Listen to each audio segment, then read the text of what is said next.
Zadnji puta kada smo recenzirali laser od LasGoa pokazao se kao jedan od najboljih lasera koje možete kupiti pogotovo u tom rangu cijene. Ovaj puta smo dobili novi laser od njih koji se zove LG4DS. Napravit ćemo recenziju, pokazat ću vam koliko je dobar, koliko je loš. Moje ime je Dejan Šimić, ovo je Ključ 13, jedina emisija na svijetu koja vam odgovara na vječno pitanje što je to ono za ono. Prije nego što otvorim kofer i pokažem vam šta ćete dobiti uz laser, samo ćemo na brzinu proći tehničke specifikacije ovog lasera.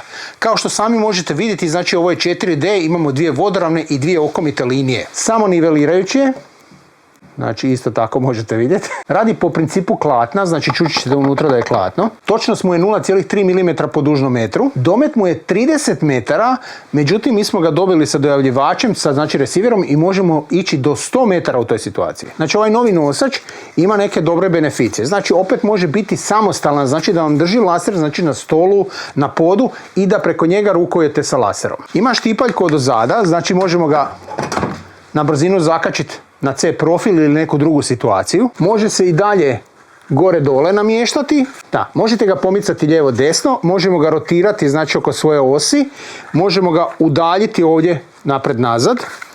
I dalje je jako fini mikrovijak, ako budete se zezali s ovim i odvrtili ga na jednu stranu, pol sata ćete ga vrtiti nazad. I dalje je jako fini mikrovijak. Međutim ima sakrivenu funkciju, ima magnet. Znači možete ga staviti na nekakav metal bez problema i stajat će sam laser. Jedna strana vam je metalna, znači to je ova gdje ostane štipaljka, ona je metalna, a ovdje vam je magnet. Da vidimo šta se nalazi u koferu LasGo LG4DS, šta u stvari dobijemo od opreme. Naravno tu su odmah upute, ono što možete odmah vidjeti veliko je nosač, novi, dobijemo ciljnu ploču, dobijemo dvije baterije, ali ovaj puta baterije mogu vam odmah pokazati stanje. Znači, osim što se pune preko USB-C-a, još nam odmah govore stanje baterije. Dobijemo kabel za punjenje, znači klasičan USB na USB-C. Dobijemo nešto što oni pokazuju u različitim nekim situacijama, ali ja i dalje nisam mogao povezati šta je to, ali vidit ćemo, poslije ćemo pričati oko ovoga. I naravno tu je sam laser. Kao što možete vidjeti, ovo je laser koji ima i dolje i gore, znači imamo dvije vodoravne linije, dvije okomice znači imamo i kada ga ja otključam,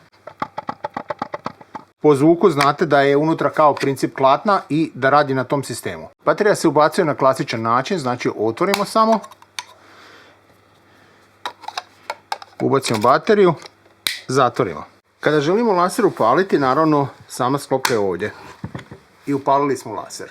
Ako želimo horizontalne linije, znači trenutno je samo gornja upaljena, kada stisnemo upalit će donju, drugi puta upalit će donju, ali sad rade oba dvije i naravno gašenje. Ako želite ući u pulsni mod, dovoljno je zadržati dugme i pojavit će se zeleno svjetlo. Sada je u pulsnom modu.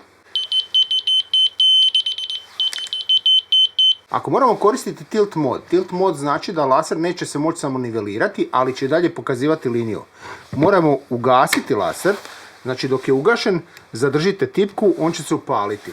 I sad možete odabrati koje linije želite upaliti, konkretno donja, druga vodoravna, oba dvije su ove upaljene, znači sve su linije upaljene i sada ga možete u tilt mod staviti kako vam odgovara. Dojavljivač ima puno funkcija, ono što možete odmah na prvo primijetiti, imamo sada dvije libele.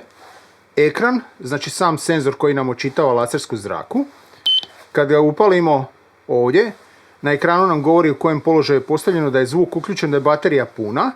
Ovdje imamo promjenu takozvanu osjetljivosti, znači zrake, kako ćemo vidjeti zraku. Iz mog iskustva ovo vam je kad radite više u grubo, znači ne znam, neko kopanje nekih kanala i tako nešto slično. A inače oni u uputama govore kada se pojavi ona toplina iznad zemlje i kada isparava, da u toj situaciji laser može imati problema i onda je dobro da ga stavite u ovu situaciju, znači manje osjetljivosti, točnije da taj razmak, ajmo ga to reći ovako, je malo veći gdje će vidjeti samu lasersku zraku. Ako zadržite tipku možete ugasiti, znači samo svjetlo ekrana i isto tako upaliti. Zvuk možete promijeniti i naravno isključiti.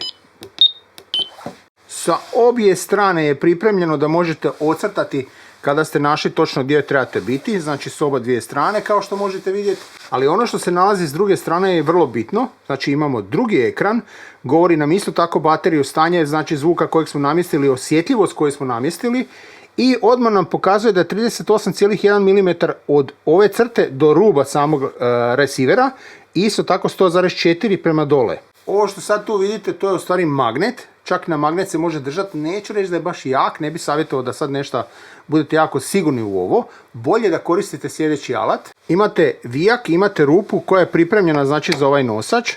Samo ga uzmite i zašarafite, jer sada je dojavljivač siguran do besvijesti. I dalje ako neko primijeti, znači sam nosač neće smetati za ocrtavanje s oba dvije strane, a ovaj razmak je skoro 6 cm, tako da možete 5x2, 5x3 letvu staviti bez problema ako nemate mjernu letvu.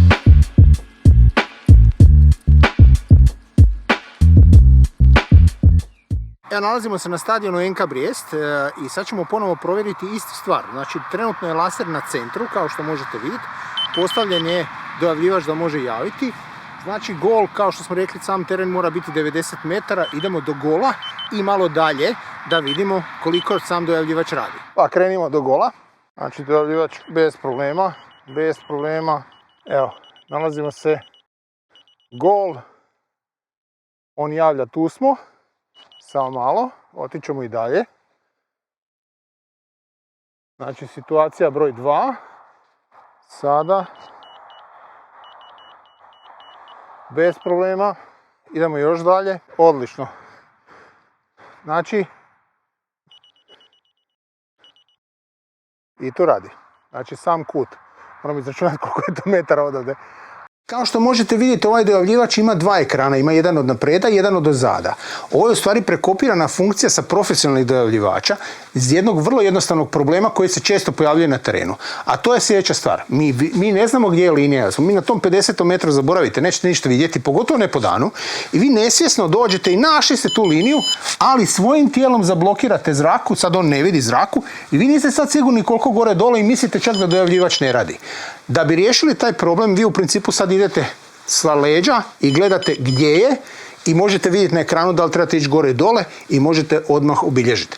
To je u stvari prednost tog zadnjeg ekrana i fantastična pomoć na terenu. Imamo univerzalni nosač, možemo ga staviti u različite kombinacije, ujedno može služiti i kao sam stalak, može se montirati znači na mali stativ, može se montirati na veliki stativ, znači kombinacije kako ćete uhvatiti laser su izuzetno velike i olakšava vam drastično posao svakodnevni. Imamo dvije baterije, to je vrlo pozitivno, znači ako osjetite da ova prva počinje već štucati ili ste ju zaboravili napuniti, stignete ju puniti dok ovu koristite. Ciljna ploča je tu, kofer je dobar, ovaj puta je krut i tvrda plastika. E sad idemo vidjeti šta je to loše na laseru. Kada smo uzeli testirati ove baterije koje dobijete, jer dobijete dvije baterije od 2600 mAh, nas je zanimalo jer zadnji puta je LasGo pokazuje izuzetno dobar rezultat znači sa tim baterijama, znači izdržale su nevjerovatno, znači šile su profesionalne lasere kao od šale sa svojom baterijom i mi smo pretpostavili da će sada biti isto jako dugo da će raditi jedna baterija. Međutim, mali šok. Prvi test bilo je ispod 3 sata ona uspjela raditi i onda smo ponavljali taj test nekoliko dana. Doslovno 7 dana smo i punili i praznili bateriju i gledali koliko će dugo izdržati. I ovo što ćete sad vidjeti vrijeme je u stvari zadnje prosječno vrijeme koje ćete dobiti sa jednom baterijom.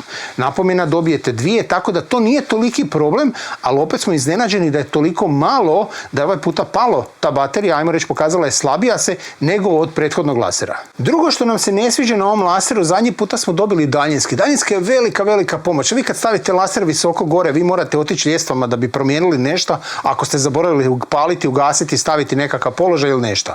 Znači osuđeni ste na to da se šetate. Daljinski je po meni jedna velika pomoć kod lasera. Ovo je taj dio koji smo mi dobili čudni u koferu, koji ne znamo gdje ide, ali nakon malo vrtenja i kombinacija koje smo probali, znači više, mi smo mislili u stvari da ide na nosač, da pomaže nosaču, znači lasera da stavimo ga u neku određenu poziciju. Ne, on je u stvari da ga stavite direktno na laser, znači na ovaj gornji dio, tu ga stavite, ne morate se bojati, neće uhvatiti staklo, znači neće nigdje zapeti na staklo. I u osnovi dosta često u Aziji oni koriste laser na ovaj način, tako što ga u stvari objese, jer ovo je 1/4 za stativ. I za kraj, naravno, odgovor na glavno pitanje. Da li je ovo i dalje najbolji hobi laser? Definitivno da.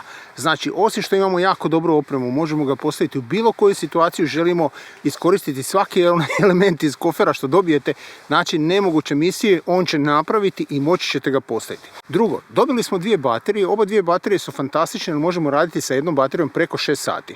Naravno, same na sebi imaju USB-C, to znači možemo jednu odmah početi puniti čim smo je ispraznili i ono što je jako, jako pozitivno, a to je da konačno imamo indikator na samim baterijama, ne moramo stavljati u laser, ne moramo stavljati na punjač da bi vidjeli otprilike koliko je napunjena baterija. Ne zaboravite da vi svi koji trebate raditi na većim udaljenostima od 30 metara, ovaj dojavljivač je fantastičan, ja vam ozbiljno kažem, ovo je jako, jako dobra kopija profesionalnog dojavljivača.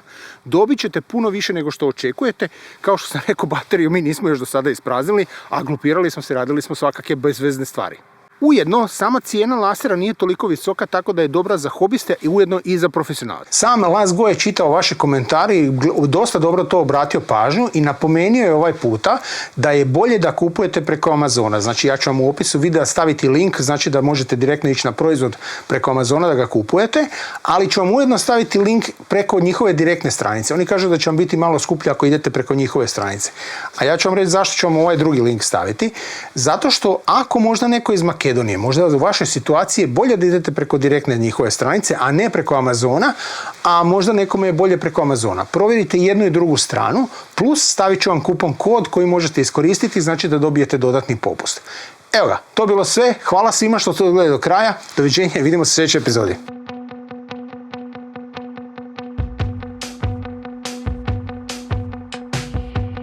You're just a